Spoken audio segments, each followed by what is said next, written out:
अऊज़ु बिल्लाहि मिनश्शैतानिर्रजीम बिस्मिल्लाहिर्रहमानिर्रहीम अस्सलाम वालेकुम वरहमतुल्लाहि वबरकातुहू। मेरी ईमानी साथियों, उम्मीद करती हूँ आप सब खैरियत से होंगे। आज का हमारा टॉपिक हज़रत इब्राहीम अलैहिस्सलाम की कौम को दावत तौहीद और नमरूद का उस पर रद्द-ए-अमल और उसका अंजाम। मेरी ईमानी साथियों, ये वीडियो आप लोगों के लिए बहुत ज़्यादा इन्फॉर्मेटिव होगी।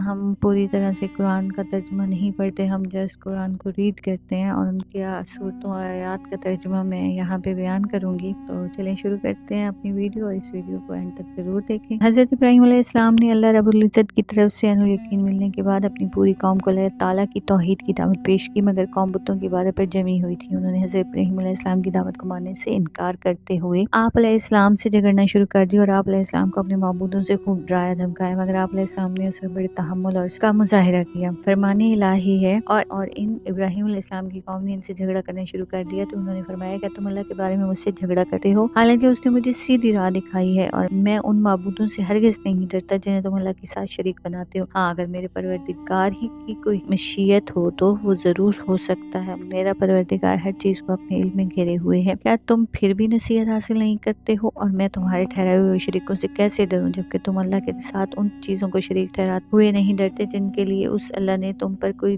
दलील नाजिल नहीं की है। फिर अगर तुम जानते हो तो बताओ कि दोनों फरीकों में से कौन सी जमात अमन की ज्यादा हकदार है। सूरह अल-अनाम आयत 80 और 81 का तर्जुमा। और जब उन्होंने हजरत इब्राहीम अलैहिस्सलाम ने अपने बाप और अपनी कौम से पूछा, ये मूर्तियां क्या हैं जिन पर तुम इबादत के लिए जमे रहते हो? उन्होंने जवाब दिया, हमने अपने बाप दादा को इन्हीं की इबादत करते हुए पाया। आप अलैहिस्सलाम ने फरमाया, फिर तो तुम और तुम्हारे बाप दादा खुली गुमराही में पड़े हुए हो। वो कहने लगे, इब्राहीम अलैहिस्सलाम, क्या आप हमारे पास सचमुच हक लाए हो या यूं ही मजाक कर रहे हो? आप अलैहिस्सलाम ने फरमाया, दर हकीकत तुम्हारा रब तो वो है जो आसमानों और जमीन का मालिक है, जिसने उन्हें पैदा किया, और मैं इस बात की तुम्हारे सामने गवाही देता हूँ और अल्लाह की कसम, तुम्हारे पीठ फेर कर जाने के बाद मैं तुम्हारे बुतों के खिलाफ जरूर कार्रवाई करूंगा। सूरह अल-अंबिया आयत 52 से 57 का तर्जुमा। तो मेरी मानी साथियों, जब हजरत इब्राहीम अलैहिस्सलाम की दावत तौहीद कौम ने मानने से इनकार कर दिया, तो आप अलैहिस्सलाम कौम को तौहीद का सबक सिखाने के लिए मौके की तलाश में थे। आखिरकार कौम का ईद का दिन आया तो आप अलैहिस्सलाम को मौका मिल गया। लिहाजा जब कौम अपने मामूल के मुताबिक ईद मनाने के लिए शहर से बाहर जाने लगे, तो उन्होंने हजरत इब्राहीम को भी साथ चलने की दावत दी। अब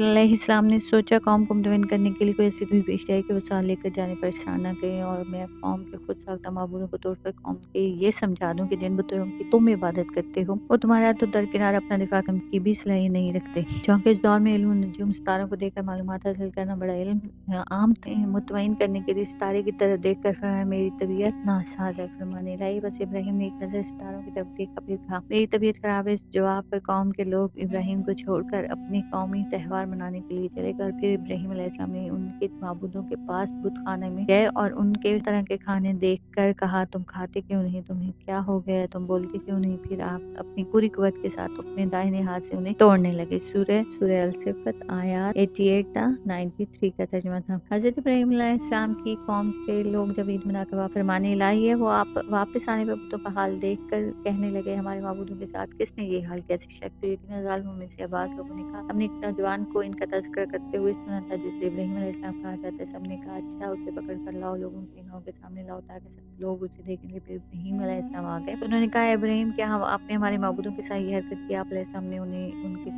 बातिल अकीदे पर शर्मिंदा करने के लिए जवाब दिया, बल्कि ये काम उनके बड़े ने किया होगा। अगर ये बुत बोल सकते हैं तो तुम इनसे पूछ लो। ये सुनकर वो अपने दिलों में हक कायल हो गए और दिल में कहने लगे, दर हकीकत तुम ही जालिम हो। फिर वो फौरन ये एतराफ़ हकीकत से मुकर के कहने लगे, या इब्राहीम, तुम्हें तो मालूम है कि ये बुत बोलते नहीं। इब्राहीम अलैहिस्सलाम ने कहा, क्या तुम अल्लाह के अलावा ऐसी चीजों की इबादत करते हो जो ना तो तुम्हें नफा पहुंचा सकती है ना ही नुकसान? अफसोस है तुम पर, तुम्हारे इन माबूदों पर जिनकी तुम अल्लाह के सिवा इबादत करते हो। क्या तुम अक्ल से काम नहीं लेते? सूरह अल-अंबिया आयत 59 था 67 का तर्जुमा। तो मेरे ईमानी साथियों, जब कहा उन्होंने आपस में ये तय कर लिया कि अब इब्राहीम अलैहिस्सलाम को खामोश करने की एक ही सूरत है कि हम उन्हें भड़कती हुई आग में डालकर जला दें, ताकि दुनिया के लोग उनकी बेबसी का अपनी आंखों से नजारा कर लें और हर शख्स को मालूम हो जाए कि वो भी हमारे माबूदों की तौहीन करेगा, हम उसे इसी तरह दर्दनाक सजा देंगे। फरमाने इलाही है, वो आप कहने लगे, इब्राहीम के लिए एक अलाओ, आग का ढेर बनाओ, फिर उसे उस दहकती हुई आग में डाल दो। आखिरकार कौमी इब्राहीम ने हजरत इब्राहीम अलैहिस्सलाम को नजर आतिश करने के लिए अरसे तक ईंधन जमा करती रही। जब ईंधन जमा हो गया तो उसे आग लगा दी, और जब आग से बड़े बड़े शोले बुलंद होने लगे तो हजरत इब्राहीम अलैहिस्सलाम को जिससे बड़े बड़े पत्थर फेंके जाते थे, उस जरिए दूर से आग में फेंक दिया। تو حضرت ابراہیم علیہ السلام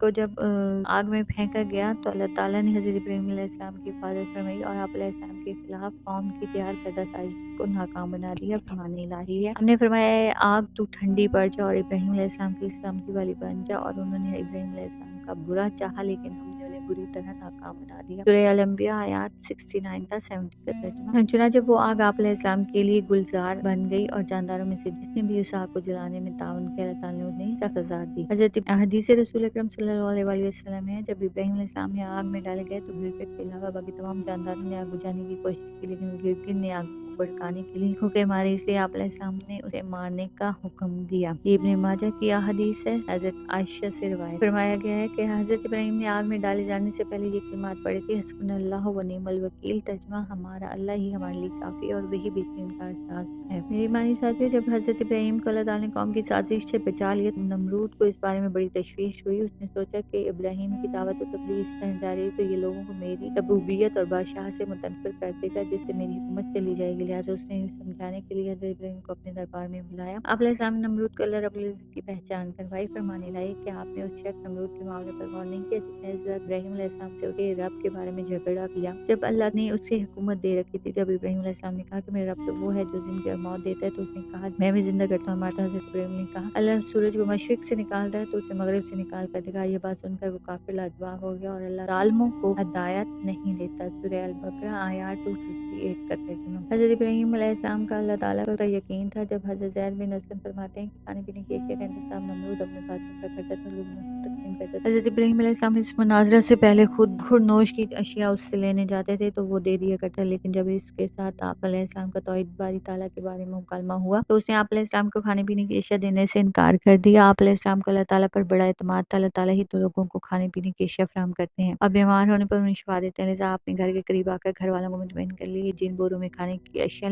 لانی تھی ان میں مٹی بھر لی، گائے میں رکھ کر خود سو گیا۔ اللہ تعالیٰ نے اس مٹی کو بطور معجزہ غلے میں تبدیل کر دیا۔ آپ علیہ السلام کی زوجہ محترمہ حضرت سارہ علیہ السلام جیسے ہی ان بوروں کے پاس گئیں تو انہیں عمدہ قسم کے غلے سے بھرے ہوئے پایا۔ انہوں نے وہاں سے غلہ لے کر کھانا تیار کیا۔ جب آپ بیدار ہوئے تو کھانا تیار ہو چکا تھا جو آپ علیہ السلام کے سامنے پیش کر دیا گیا۔ آپ علیہ السلام نے حضرت سارہ سے پوچھا یہ کھانا کہاں سے آیا؟ حضرت سارہ علیہ السلام نے جواب دیا جو غلہ آپ لائے ہیں میں نے اسی سے ہی کھانا تیار کیا، اور آپ علیہ السلام فوراً سمجھ گئے کہ اللہ تعالیٰ نے موزانہ طور پر مٹی کو غلے میں تقسیم کر دیا ہے۔ تفسیر البقرہ آیات 258 کا ترجمہ تھا یہ۔ میرے ایمانی ساتھیوں، نمرود کا انجام نمرود ایک ظالم اور جابر اور متکبر بادشاہ جس نے اللہ تعالیٰ کا بندہ بننے کے بجائے اپنے آپ کو رب کہلوانا شروع کر دیا تھا۔ اللہ عز و جل نے حضرت ابراہیم علیہ السلام کے ذریعے سے فرما بردار بندہ بن کر صرف اللہ تعالیٰ کی بات کرنے کی رغبت دلائی، مگر اپنے بادشاہت اور دولت کے گھمنڈ میں اس نے حضرت ابراہیم علیہ السلام کی مخلصانہ دعوت کو رد کر دیا۔ حضرت زید بن اسلم علیہ السلام فرماتے ہیں جب نمرود عائشہ کی نافرمانیاں سے بڑھ گئی تو اللہ تعالیٰ نے اس کے پاس اپنا ایک فرشتہ بھیجا جس نے اسے اللہ پر ایمان لانے کو کہا، لیکن اس نے انکار کر دیا۔ 3 بار فرشتے نے یہی دعوت پیش کی، تینوں بار نمرود نے انکار کیا اور کہنے لگا تم اپنے لشکر لے آؤ اور لشکر لے آتا ہوں۔ چنانچہ دوسرے دن نمرود نے سورج غروب ہونے کے وقت اپنی فوجوں کو جمع کر لیا۔ اللہ تعالیٰ نے بڑی تعداد میں مچھروں کو بھیج دیا جنہوں نے نمرود کے فوجیوں کو اس طرح کاٹا کہ ان کے جسم پر صرف ہڈیاں رہ گئیں۔ ایک